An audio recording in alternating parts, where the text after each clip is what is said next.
Today we are going to review Asus RT-N12HP router. This router features a good performance and Wi-Fi range. This router has three unique features, which is also called as three different mode, in which you can use this router as a Wi-Fi router, as an access point and as a range extender. These are the antennas of this router. You can see the size of this antenna. These are specifically designed to increase your Wi-Fi range up to 300%. These are 9 dBi antennas that operate on an integrated Wi-Fi amplifier. So we'll just connect it and we'll check out what is the performance and how the dashboard of this router is. We'll also check out the configuration setup and other interesting setting provided in it. At the back side you can see there are only 4 ports available, among which one is separate, this is the internet port. You have to connect your modem, WAN or your internet cable on this port, and these are the 4 additional port available that you can use for your laptop and PCs. These are the only wired connection available here. At the front side of the router you can see there are some indication. These are the blue LED panel, these are the blue LED indicator that tell you about power, Wi-Fi, your accessibility and other 4 port connectivity. If any of this is blinking, that means that port is active. If it is not blinking, that means there is a problem in the port. The router supports multiple Wi-Fi standard, among which 802.11n is the most common one, on which you can get maximum up to 3 Mbps of internet bandwidth. Also this router features multiple SSID. That means you can at a time use 4 different SSID on it. You can create 4 different accounts on it, and you can manage the accessibility and security on it. We'll show you how to do that.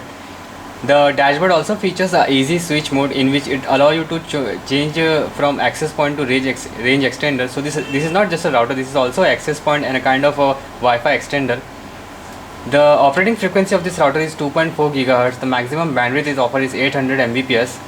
You can see there are 2 antennas available. These are 9 dBi detachable antennas, and the router that we see commonly in market at a price range of rupees 2000 to 3000, we can find easily 2 dBi to 5 dBi antennas. So due to this antennas, the Wi-Fi range is quite extended up to 300%. It is a plug and play device. There is no utility CD available with it. You just have to connect the router with your PC, and you have to open your web browser. Now we will begin with the initial setup of Asus RT-N12HP. You can see I have connected the router and I am getting a no internet access error here. This is because the router is taking the IP address as 192.168.1.1, and I am already having a modem available on my network. If you are not able to access this through an IP, there is one more option. You have to go in your network places and you can find here RT-N12. This is the router. You have to just right click on it and click on view web page. Now you can see the IP is 192.168.1.1. We have to run the internet setup so that this IP can be modified, and this router can act as a separate device on LAN. You have to use the default ID and password, which is admin. This is the dashboard of RT-N12. Now this is the first configuration, so it will begin with initial connectivity checkup, and then later on it will assign an IP address to the router. You can configure the password from this section.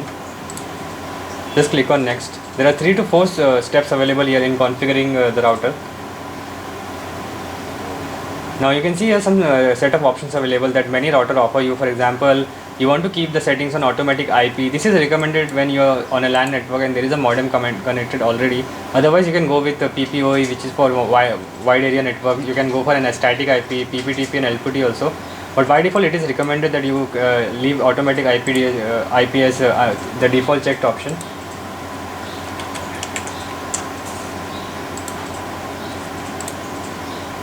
This is the DNS server configuration. If you, as I said before, that if you are on a modem, you just leave this on automatic setting, or else you can manually add the IP address of your DNS server here. If you are not able to find the DNS server IP address, you just go on any other working computer, type launch CMD, and in that just type ipconfig/all. You will find the DNS IP address, and you have to add that on the page that I showed you before. Now this is the connectivity checkup. The router automatically identifies the number of devices connected on the LAN network, and on that basis it configure the IP. You can see the IP is now changed to 192.168.2.1, which was 1.1 before. This is the final configuration step. After that we'll check out what all settings are provided in the dashboard. By default the router operates on 802.11n Wi-Fi standard, and on that I had said before that it offers you 300 MB of maximum bandwidth, while it also support 802.11b and 802.11g, on which you get a bandwidth of 11 Mbps and 54 Mbps. You can find that detail in the specification of this router. Now we are finally connected to the internet.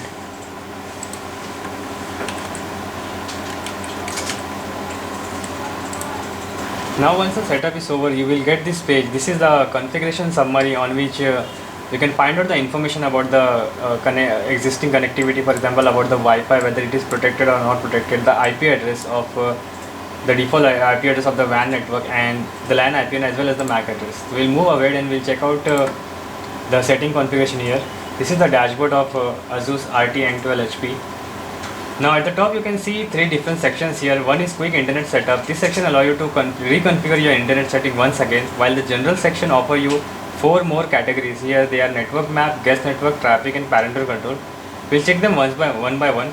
Before that, on the front screen you can see there is an indication available here which show you the internet status connected. This show you that whether your internet is working or not. Second, show you whether your Wi-Fi is protected or not, and third, how many number of clients are connected to the router.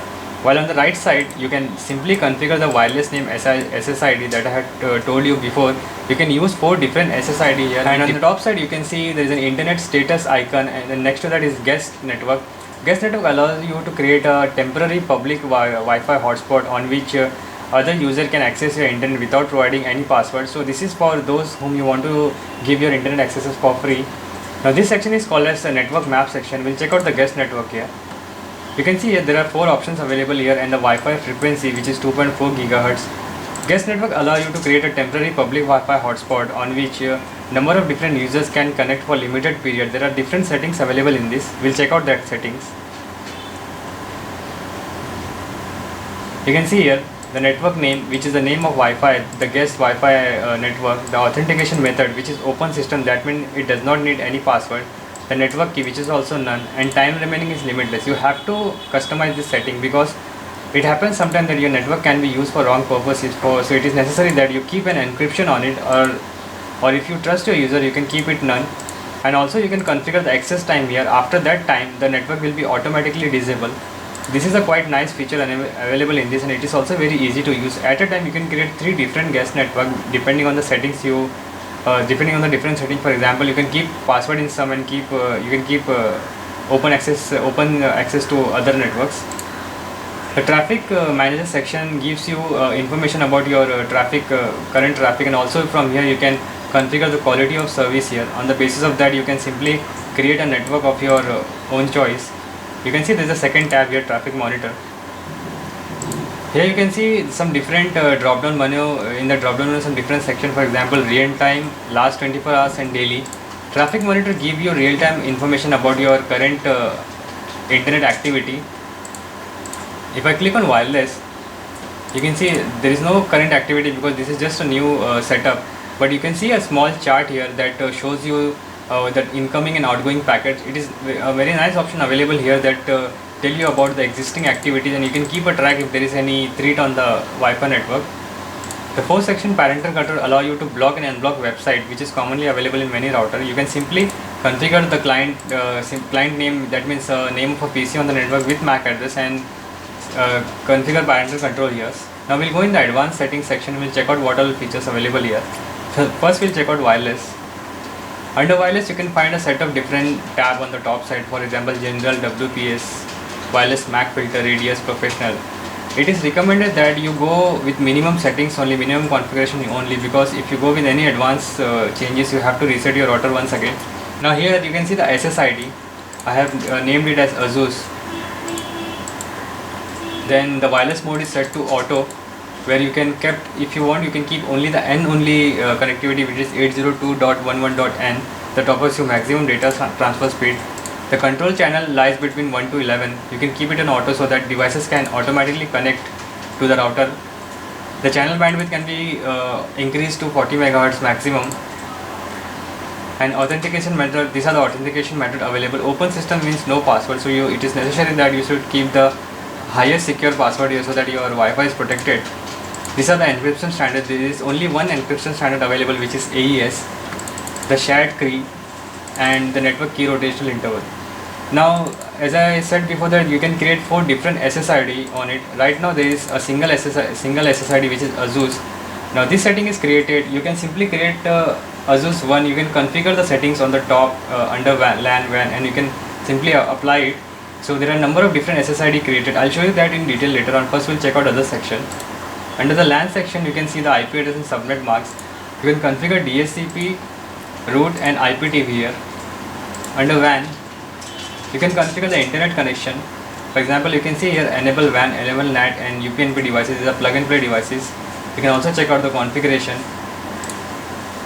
There are advanced section available here like port trigger, virtual server, port forwarding, DMZ, DDNS, and NAT pass-through.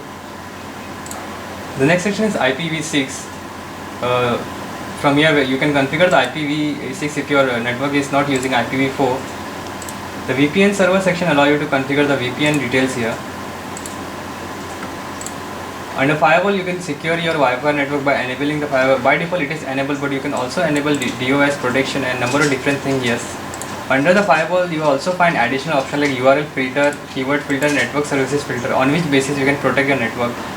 The admin section at the last offer you switch access mode. You can see there are 3 different mode available: wireless router mode, repeater mode, and access point. You can make the router the device you want from here. For example, you just want to act the router as a repeater, you have to tick on this and you have to click on apply. Or if you just want the router to act as an access point, you have to tick on this and you have to apply. By default it is on wireless router mode.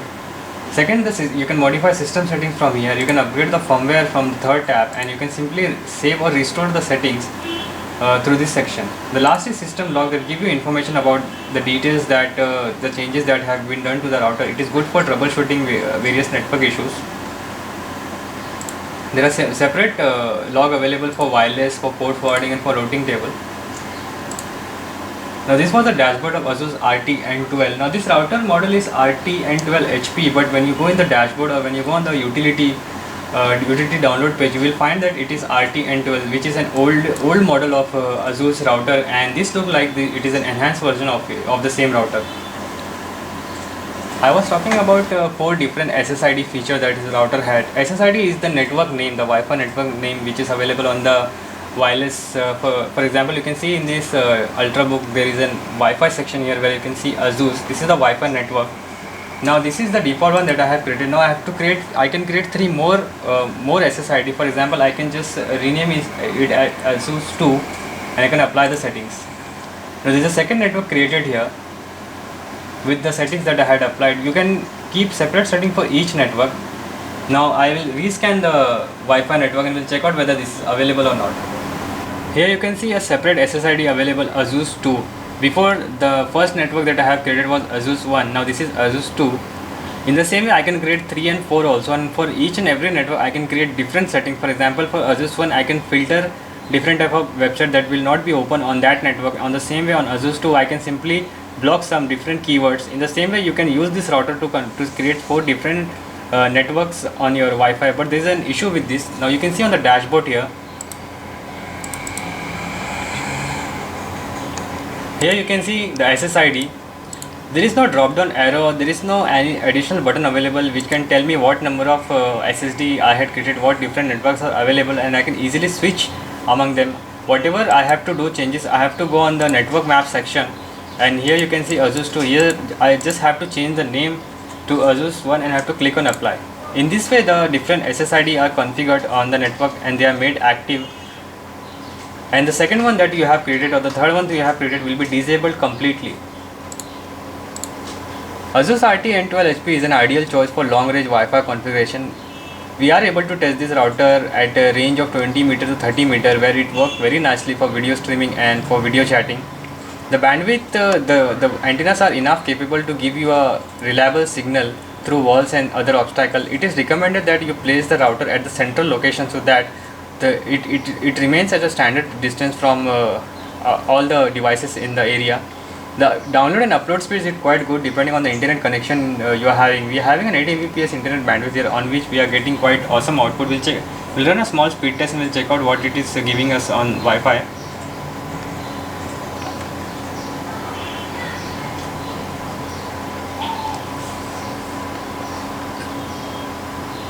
As I said before that there is an older version of this router which is called as RT-N12. The cost of this router was 2000 rupees, and the cost of this router which is RT-N12HP is not yet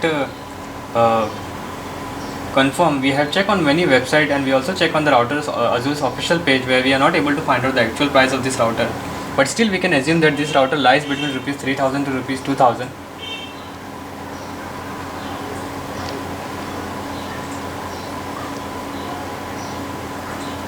Now we'll perform a small speed test and we'll check out how it works.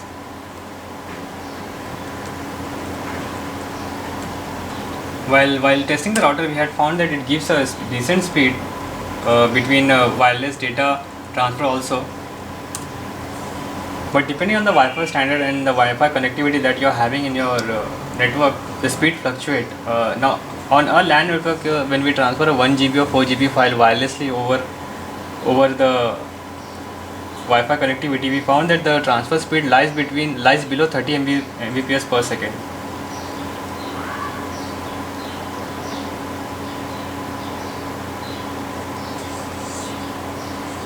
You can see we are getting the maximum speed here, but there is some difference here.